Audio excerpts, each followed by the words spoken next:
Newton's third law.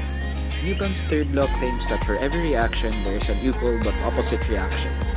This basically means that a force applied will be applied back in, but in opposition. The third law can clearly be seen in basketball when players are dribbling the ball. When the players apply a force to the ball onto the ground sends a force back onto the ball to the player's hand. This is how dribbling is possible. Without this law, the basketball would have just stayed on the ground without showing the slightest reaction of going upward.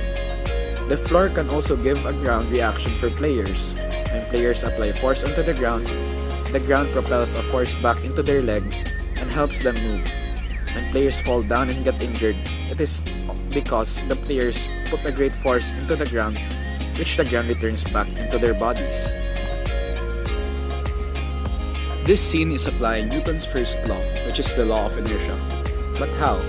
As the first law states that an object in motion will stay in motion unless acted upon by an external force. As you can see in the video, when Kenji lost the ball is moving towards away from him. As the ball is moving on a continuous motion, Kenji used his hand to stop the ball from moving, which represents the external force. This explains Newton's first law, which is the law of inertia. This scene is an example of projectile motion. A basketball is a projectile when it is shot. The projectile motion causes the ball to swish through the basket, even though you are shooting forward and upwards. Projectile motion is a term that describes the path an object takes through the air when it travels through the air at an angle. Objects such as a basketball are released into the air at an angle and as such have vertical and horizontal velocity.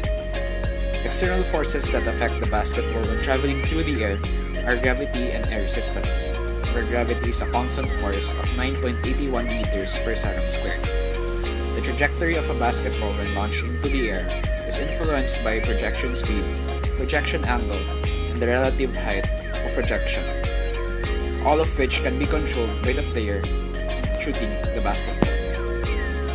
This scene is an example of free fall. Free fall is the idealized motion of a falling object, which is acted upon by the force of gravity. This means that all bodies above the Earth's surface would fall vertically with the same acceleration regardless of their size and mass.